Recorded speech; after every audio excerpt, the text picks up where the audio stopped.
When Damian Cole walked into the modest roadside diner that chilly Friday morning, he wasn't expecting his world to tilt on its axis.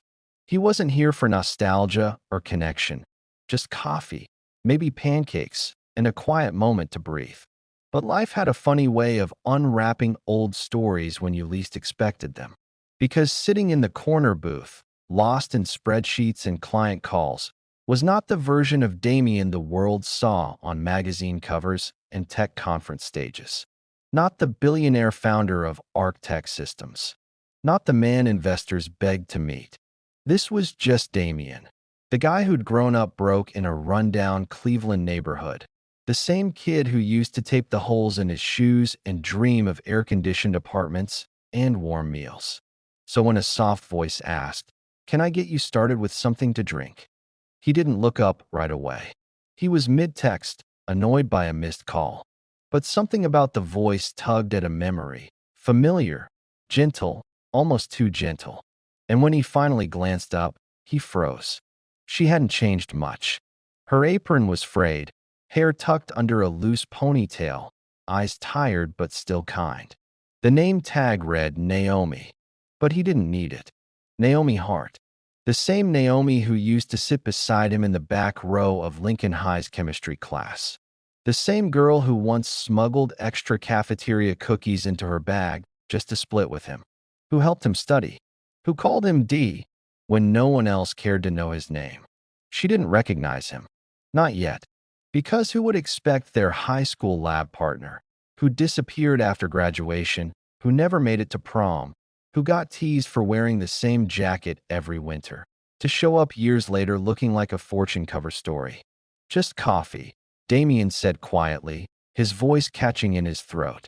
Naomi nodded with a polite smile, then turned. Damien watched her walk back to the counter, her steps careful, almost weary. The diner was nearly empty. A couple of truckers at the bar. A young couple arguing in whispers near the window. No one else noticed her. But Damien did.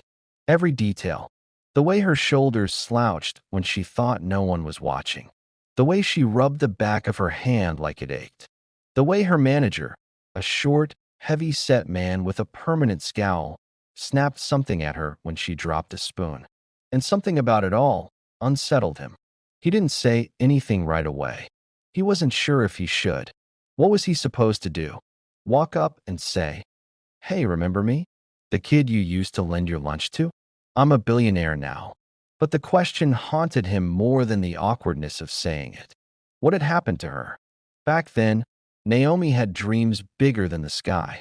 She wanted to be a nurse. Or a teacher. Anything that let her help people.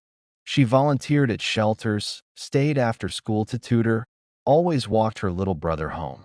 Damien remembered her talking about college with stars in her eyes.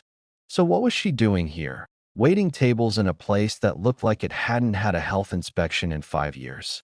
His coffee arrived quietly. "Let me know if you need anything else," she said with that same soft voice.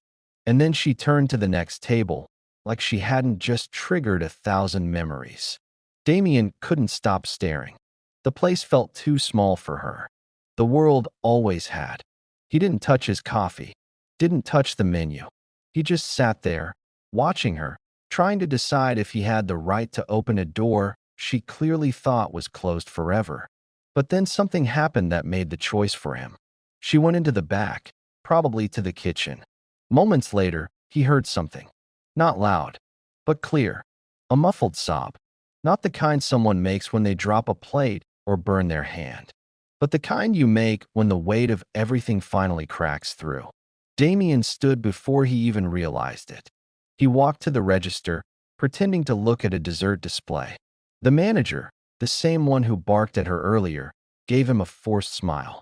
"Something wrong with your coffee, sir?" Damien's eyes didn't move from the swinging kitchen door.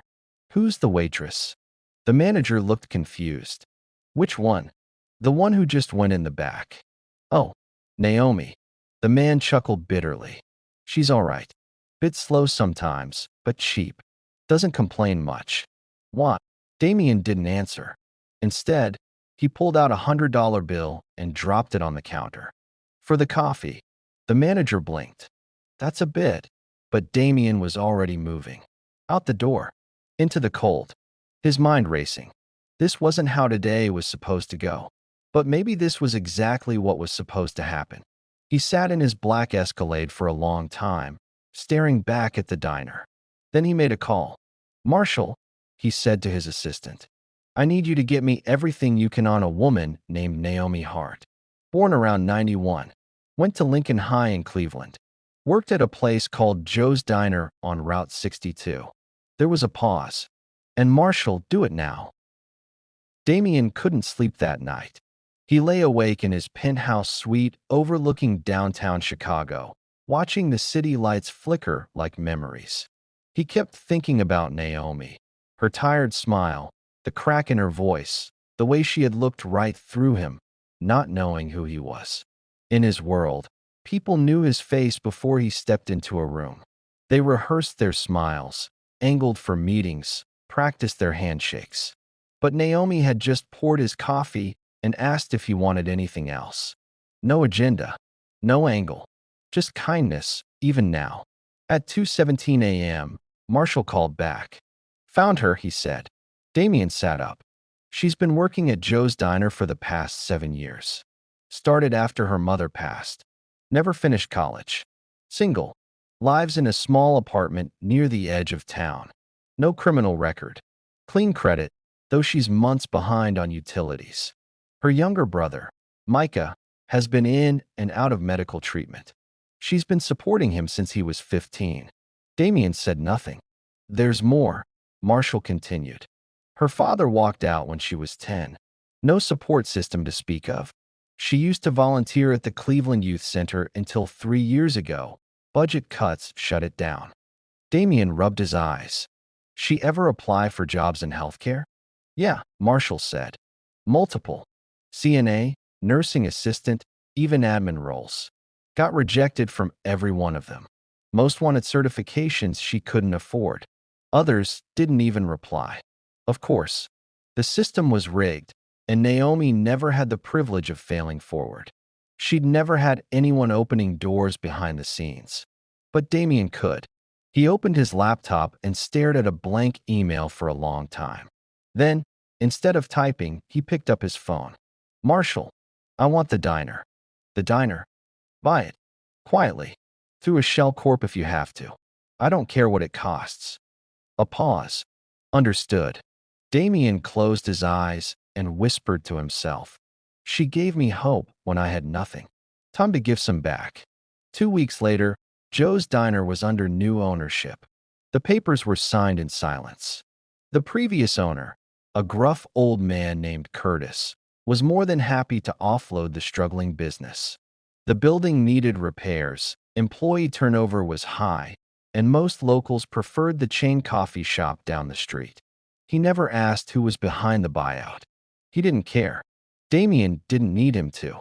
The very next day, the manager, the same man who had snapped at Naomi in front of customers, was told not to return. No ceremony, no warnings, just a memo, effective immediately. Terminated. In his place, a new general manager arrived. Her name was Giselle, and she didn't waste time.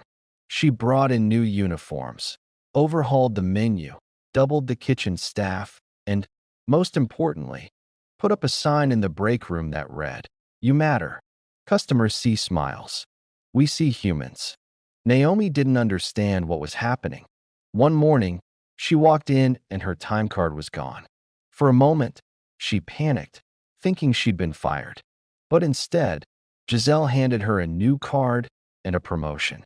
"Head server," she said with a smile. "Better hours. Better pay. You've earned it." Naomi was stunned. "I didn't ask for this." Giselle leaned in. Someone noticed. That's all you need to know. That night, Naomi cried in her car. Not from sadness, but from the strange, overwhelming feeling of being seen. For the first time in years, she felt like she could breathe. Meanwhile, Damien stayed away. He never walked back into the diner. Not yet. He didn't want a grand reveal. He didn't need her to fall at his feet and thank him. That wasn't why he was doing it.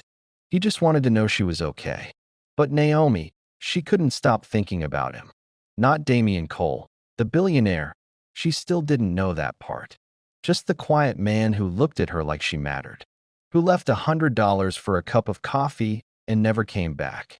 There was something about his eyes, something familiar. She tried to shake the feeling. But that night, as she was closing, she found something tucked into the sugar caddy at the table where he'd sat. A small note. Neat handwriting. No name. It read, "You once gave me hope when I had none. This world needs more of you in it. Don't ever forget your worth." Naomi read the note 3 times before the tears came. She pressed it to her chest, eyes closed. She didn't know who he was, but somehow, she felt like he knew everything about her. Spring had begun to bloom in the small town of Warren Ridge, and with it came quiet changes that only the attentive noticed. The once dim diner now buzzed with warmth. Customers who'd abandoned it slowly returned. The coffee tasted richer, the floors shined brighter, and the staff smiled a little more. But Naomi carried something else inside her. That note. It lived in the back pocket of her worn jeans, folded neatly like a secret prayer. Every time the world pressed too hard, every time exhaustion made her doubt her path, she reached for it, just to remember that someone, anyone, still believed in her. And then, one Friday afternoon, the world cracked open. She was finishing her shift, wiping down the counter when Giselle appeared with a clipboard and an unusually serious look. "Naomi," she said gently, "there's someone here to see you." Naomi looked up, confused. "Who?" Giselle only stepped aside, and in walked Damian Cole. Only this time, he wasn't wearing jeans and a hoodie. He was in a tailored navy suit, crisp white shirt, and polished Oxfords. The world would have recognized him instantly. Naomi didn't. Not at first. She just stared. Something itched at the back of her mind. She blinked. "Can I help you?" He smiled softly. "Maybe." There was a pause. Then he reached into his inside pocket and pulled out a photograph. It was old, worn at the edges. 2 high school kids, standing side by side in front of a science fair display. Naomi on the left, bright-eyed, holding a ribbon. And beside her, a younger Damien, in oversized glasses and a second-hand hoodie, grinning like he'd just touched the stars. Her hand flew to her mouth. "Damien?" He nodded. "Hi, Naomi." For a second, she said nothing. Then, oh my God, her knees buckled slightly, and she reached for the counter to steady herself. I thought you vanished after high school. No one knew where you went." "I did vanish," he said softly. "But you never left me." She looked stunned. "What do you mean?" He hesitated, then took a breath. "You were the first person in my life who treated me like I mattered. When I was just the poor kid no one sat next to. You didn't care that my shoes had holes or that I smelled like laundry detergent instead of cologne. You gave me kindness when I didn't even know how to ask for it." Naomi's eyes welled up. "I didn't do anything special," she whispered. "Yes, you did," Damien replied. "You made me believe that maybe I had a future, that someone like me could dream of something more. And because of that, I built one." She blinked, still processing. "Wait, are you the owner?" He smiled. "Technically, no. A holding company I set up owns it. But yes." She sat down at the nearest booth, hands trembling. "I don't know what to say." "You don't have to say anything," he said gently, sliding into the seat across from her. "This wasn't about repaying a debt. It was about lifting someone who once lifted me." Naomi stared at him, then shook her head, laughing softly through tears. "You always were dramatic." Damien laughed, too. They sat like that for a while, letting the years between them dissolve into the smell of coffee and the sound of the kitchen fryer buzzing. Then he said, "There's one more thing." She raised an eyebrow. "More than buying the whole diner?" He slid a slim folder across the table. "What's this?" "An offer," Damien said, "to enroll in the nursing assistant program at Lakeshore Medical. I've covered tuition. Plus, there's a stipend.